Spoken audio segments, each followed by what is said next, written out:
बुल्ली रुक जाता है। बाबा कहते हैं कि तुम रुक क्यों गए बुल्ली, हमें अभी और आगे जाना होगा। बाबा हमें काफी ज्यादा ठंड लग रही है और यहाँ से आगे और भी ज्यादा बर्फबारी हो रही है और आगे देखिए इतने सारे ज़ोंबी यहाँ पे जमे हुए हैं, तो आप समझ सकते हैं कि आगे कितनी ज्यादा ठंडी लग रही होगी। हाँ बाबा, बुल्ली सही कह रहा है, आगे काफी ज्यादा ठंड हो रही है और मुझे भी काफी ज्यादा ठंडी लग रही है। अगर हमने यहाँ से जल्दी नहीं निकला तो मैं कभी भी जम सकता हूँ। हम लोग इस ज़ोंबी के इलाके से जल्दी निकल जाएंगे, हमें बस किसी ज़ोंबी को छूना नहीं है, बस किसी तरह यहाँ से निकलना है। अगर ये सारे ज़ोंबी जिंदा भी हो गए तो कोई बात नहीं, हमारा बूजर इन लोगों को संभाल लेगा। अब हम लोगों को यहाँ से जलना चाहिए, क्योंकि अगर सुबह हो गई तो ये सारे ज़ोंबी जाग जाएंगे और फिर हम लोगों के लिए मुसीबत कर देंगे। तो चलो जल्दी यहाँ से। इतना कहकर फिर से सभी लोग वहाँ से जाने लगते हैं और आसपास देखते हैं कि काफी सारे ज़ोंबी जमे हुए होते हैं।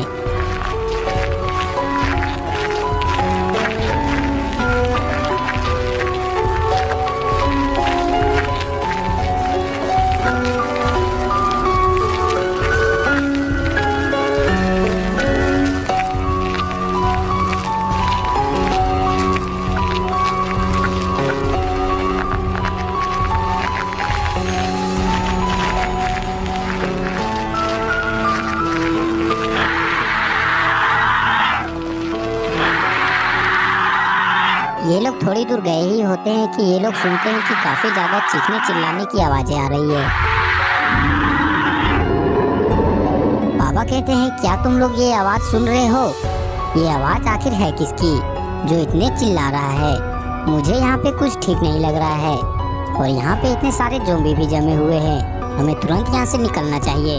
बाबा आप सही कह रहे हैं, ये आवाज हमें भी सुनाई दे रहे हैं और ये आवाज काफी दूर से आ रही है। अभी हमारे पास काफी मौके हैं यहाँ से निकलने का। बुल्ली, ये आवाज तो काफी ज्यादा आने लगी है और ये धीरे धीरे पास भी आ रही है और मुझे लगता है कि ये आवाज किसी मॉन्स्टर या क्रिएचर का है और वो धीरे धीरे हम लोगों के करीब आ रहा है, हमें जल्दी से निकलना चाहिए।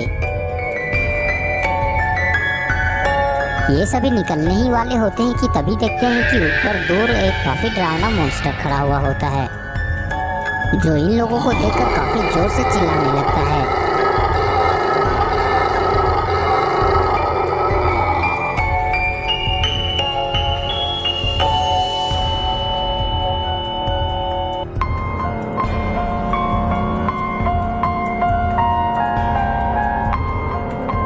बाबा, जोरों से चिल्लाने वाला मॉन्स्टर यही है और ये अब हम लोगों को देख लिया है, हमें अब यहाँ से भागना चाहिए।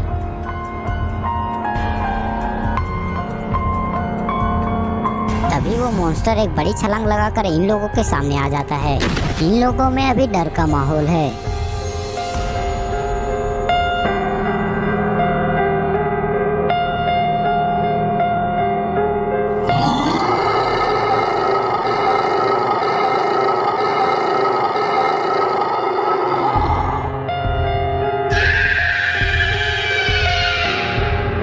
तभी बाबा देखते हैं कि अपना बूजर कुछ सोचे समझे ही उस मॉन्स्टर के ऊपर हमला करने चला जाता है।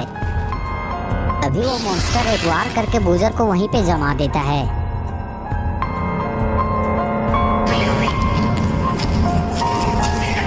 बाबा, बूजर तो पूरी तरह जम गया है और ये बेहोश भी हो गया है। बाबा कहते हैं कि तुम कौन हो और हमारा रास्ता क्यों रोके हो? क्या तुम मरने आए हो? मॉन्स्टर कहता है कि क्या लगता है तुम्हें, क्या मैं यहाँ पे मरने आया हूँ या तुम्हें मारने आया हूँ?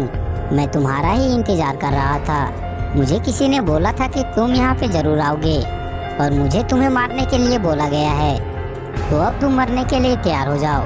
अब मैं तुम सभी को यहीं पे जमा कर मार दूंगा। ये सुनकर अपने बाबा भी पूरी तरह तैयार हो जाते हैं। वो मॉन्स्टर वहाँ पे छलांग लगाकर एक बड़ी सी बर्फ की दीवार खड़ा कर देता है, जिससे बाबा दूर जाकर गिरते हैं। बाबा, आपको कहीं चोट लगी तो नहीं? बाबा फुल मोड में आ चुके हैं। बाबा अपने जादुई लाठी से एक जबरदस्त अटैक करते हैं। मॉन्स्टर अपने आप को बचा नहीं पाता और काफी दूर जाके गिरता है। सभी लोग बाबा को हैरानी से देखते हैं। बाबा तुरंत जाकर बूजर की बर्फ को तोड़ देते हैं। बाबा, मैंने कभी आपको इतनी पावरफुल अटैक करते हुए कभी नहीं देखा। आपने तो एक ही बार में उस मॉन्स्टर को उड़ा दिया। बुल्ली, ये मेरे लिए कोई नई बात नहीं है और अब हमें भी यहाँ से निकलना चाहिए क्योंकि अब धीरे धीरे सुबह भी हो रही है। तुम लोग आगे निकलो, मैं बूजर को अपने साथ लेकर आता हूँ। इतना कहकर सभी लोग जाने लगते हैं और बाबा बूजर को अपने कंधे पे उठा लेते हैं और वो भी साथ में ही जाने लगते हैं।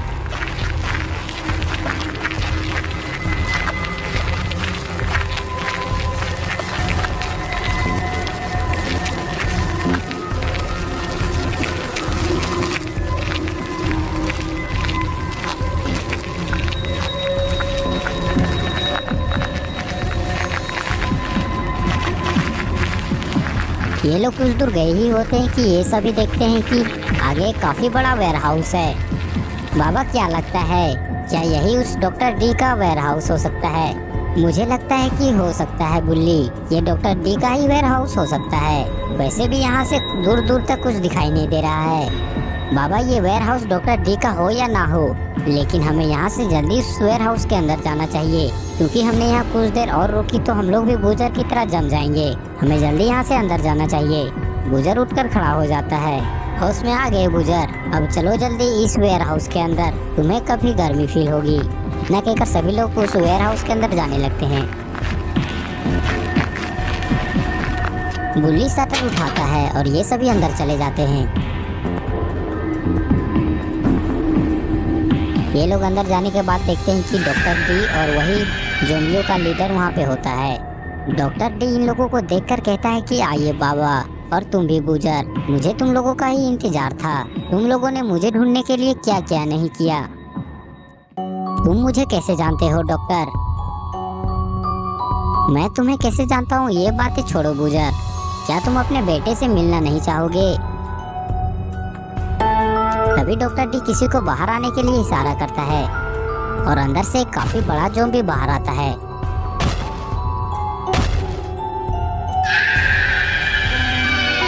ये लो बूजर, अपने बेटे से मिल लो। सुना है तुमने अपने बेटे को बहुत जगह ढूंढे हो। मैंने बस इसे एक इंसान से एक ज़ॉम्बी बना दिया जो अब तुम्हारा ही शिकार करेगा और तुम लोगों का ही खून पिएगा। तो तुम अब अपने बेटे से मरने के लिए तैयार हो बूजर? बूजर इमोशनल होके कहता है, ये तुम क्या बकवास कर रहे हो डॉक्टर? बूजर का बेटा बड़ा ज़ॉम्बी इन लोगों को मारने के लिए आगे जाता है, लेकिन डॉक्टर डी उसे रोककर पीछे कर देते हैं। डॉक्टर डी कहता है कि रुक जाओ, अभी मुझे इन लोगों से काफी बातें करनी है। तुम ये सोच रहे होगे बूजर कि ये तुम्हें पहचान क्यों नहीं रहा है। ये तुम्हें इसलिए नहीं पहचान पा रहा है क्योंकि इसे लग रहा है कि इसका जन्म अभी अभी हुआ है। ये बस वही करेगा जो मैं इसे कहूँगा। तो तुम इस उम्मीद में मत रहना कि ये तुम्हें पहचान लेगा। ये मुझे जरूर पहचान लेगा डॉक्टर, मैं इसका बाप हूँ। भले ही इसे लग रहा होगा कि इसका जन्म अभी हुआ है या फिर बाद में, लेकिन ये मुझे जरूर पहचान लेगा। तुम्हें ऐसा लग रहा है बूजर? तो ठीक है। इतना कहकर डॉक्टर डी अपने ज़ॉम्बी को, बूजर को और सभी लोगों को मारने का ऑर्डर देता है, जिसे ज़ॉम्बी सुनकर तुरंत इन लोगों को मारने के लिए आगे बढ़ता है और अपने एक ही वार से इन लोगों को बाहर फेंक देता है। बूजर, क्या तुम्हें सच में लगता है कि वही तुम्हारा बेटा है, या फिर ये भी तो हो सकता है कि वो तुम्हारा बेटा ना हो, वो कोई दूसरा ज़ॉम्बी हो? नहीं बाबा, ऐसा नहीं हो सकता क्योंकि मेरे बेटे के कंधे में काफी ज्यादा चोट लगी है जो कि मेरे वजह से ही लगी थी। मैंने उस चोट को देखकर पहचान लिया। वो ज़ॉम्बी बनने के बाद भी अपना जख्म ठीक नहीं कर पाया। बाबा कहते हैं तो ठीक है, मैं सभी लोगों के साथ उसे भी अभी मार देता हूँ। बूजर कहता है नहीं बाबा, आप रुक जाइए, उसे तो बस मैं ही मारूंगा या फिर उसे ठीक करने की कोशिश करूंगा। अगर वो सही हो जाएगा तो अच्छा है, वरना मुझे उसे मारना होगा। तभी ये लोग देखते हैं कि डॉक्टर डी और दोनों ज़ॉम्बी बाहर आ चुके हैं। डॉक्टर डी उस ज़ॉम्बी को देखकर कुछ बोल रहा है और वो ज़ॉम्बी भी काफी जोर से दहाड़ता है।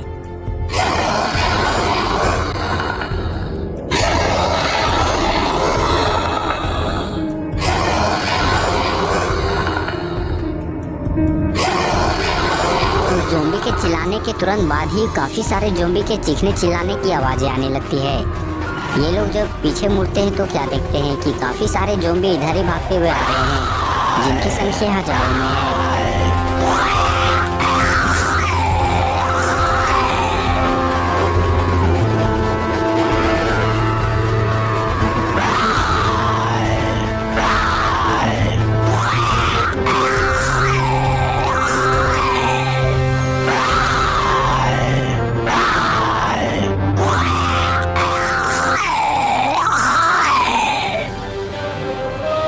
डॉक्टर डी कहता है कि तुम लोगों को अब कोई भी बचा नहीं सकता।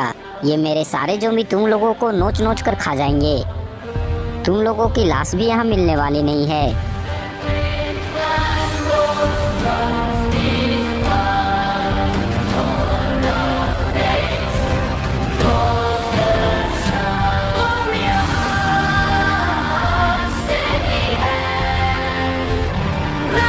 इधर बाबा कहते हैं कि तुम सभी लोग तैयार हो जाओ, हमें इन सारे ज़ॉम्बियों को मारना होगा। कैसे भी करके इन सारे ज़ॉम्बियों को यहीं पे मार दो।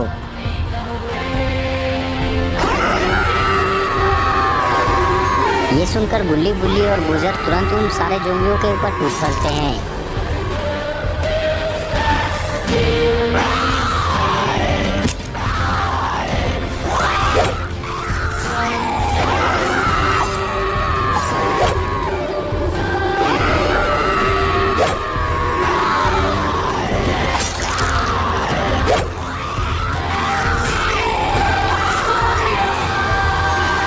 धीरे धीरे करके सारे ज़ॉम्बियों को मारने लगते हैं। न गुल्ली तो काफ़ी सारे ज़ॉम्बियों को मारने लगता है और गुल्ली के एक ही तलवार में सारे ज़ॉम्बी मरने भी लगते हैं।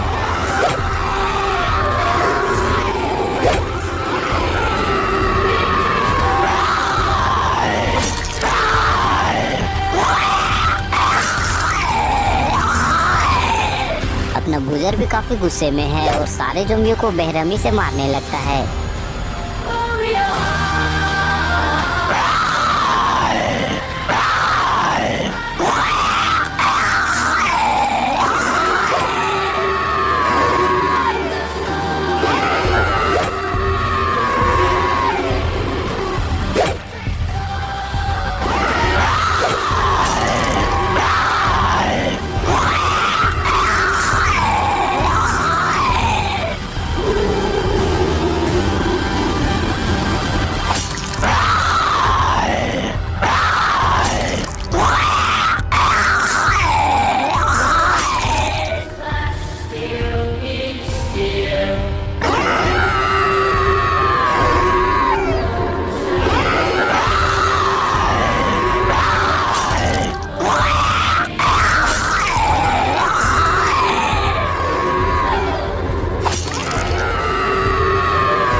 तभी कुछ देर में अपना बाबा बोलता है कि मेरे पीछे जो ज़ॉम्बी है तुम उन लोगों को मारो, मैं आगे वाले सारे ज़ॉम्बी को मारता हूँ।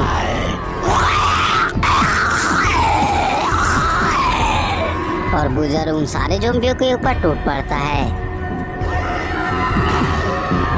गुजर सारे बड़े ज़ॉम्बियों को बुरी तरह से मारने लगता है।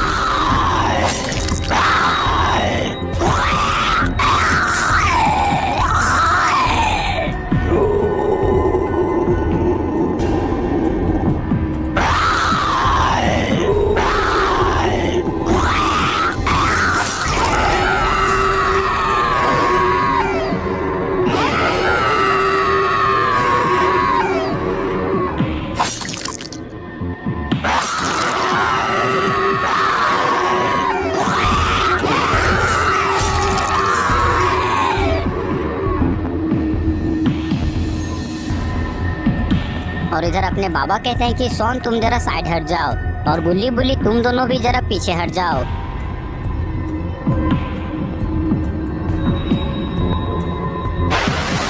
इतना कहकर बाबा अपनी पावर से काफी बड़ा बवंडर बनाता है जो कि आग से लपटी हुई होती है। वो बवंडर आग की ही बनी होती है। धीरे धीरे वो बवंडर सारे ज़ॉम्बियों को अपने अंदर खींचने लगती है और काफी बड़ा भी होने लगती है।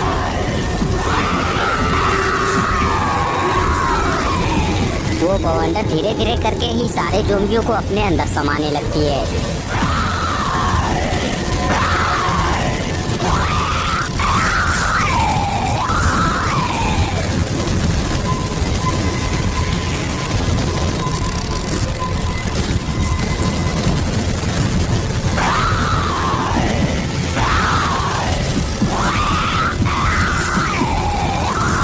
और देखते ही देखते सारे ज़ॉम्बियों को अपने अंदर समा लेती है। उन सारे ज़ॉम्बियों को समाकर काफ़ी दूर जाने लगती है और धीरे धीरे उन सारे ज़ॉम्बियों को जलाने लगती है।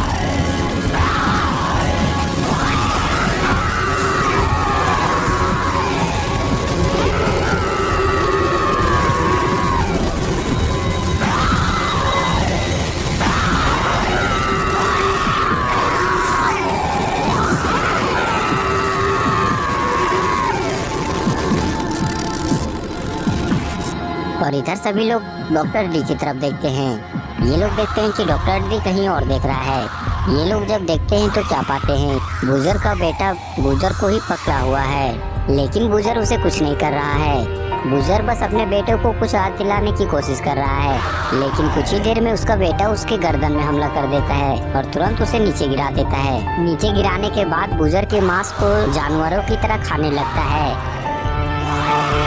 गुजर काफी तड़पने लगता है। गुजर की काफी खूनें भी बाहर आ रही होती है और कुछ ही देर में ही गुजर की तड़प तड़प कर मौत हो जाती है। गुजर अपने बेटे के हाथों से ही मारा जाता है। ये देखकर बाबा तुरंत उस ज़ोंबी की तरफ बढ़ते हैं और ज़ोंबी को एक जोरदार हमला करते हैं, जिससे वो ज़ोंबी काफी दूर जाके गिरता है। और इधर अपना बुल्ली भी उस ज़ोंबी के लीडर के ऊपर हमला कर देता है और उस ज़ोंबी को ही बीच में से फाड़ देता है। डॉक्टर टी कहता है कि तुम मुझे नहीं मार पाओगे, तुम चाहे कुछ भी कर लो। डॉक्टर की बात खत्म नहीं होती और बुल्ली तुरंत उसे एक लात मार देता है। डॉक्टर को खड़ा होने से पहले ही बुल्ली उसके ऊपर काफी जोर जोर से हमले करने लगता है। बुल्ली अपने तलवार से काफी बेरहमी से उसे मारने लगता है और डॉक्टर डी को भी काफी बुरी तरह से मार देता है। बाबा कहते हैं कि बूजर की मौत हो चुकी है, बूजर अब नहीं रहा है और अब तुम लोगों को भी यहाँ से जाना चाहिए। बुल्ली कहता है, बाबा आप कहाँ जा रहे हैं? हम लोग तो अब घर ही जाएंगे, लेकिन आप कहीं और जा रहे हैं क्या? बाबा बताते हैं कि मैं इस लड़ाई के दौरान काफी ज्यादा कमजोर हो चुका हूँ बुल्ली, मुझे अपनी शक्तियों को फिर से वापस लाना होगा। इसके लिए मैं किसी और के पास जा रहा हूँ, जिसके बारे में तुम लोगों को मैं नहीं बता सकता। तुम लोग अब यहाँ से घर चले जाओ, मैं यहाँ से कहीं और जा रहा हूँ। ठीक है कहकर सभी लोग वहाँ से जाने लगते हैं और तभी हम कुछ देर के बाद देखते हैं कि बूजर अभी मरा नहीं है। बूजर एक काफी खूंखार ज़ॉम्बी बन चुका है।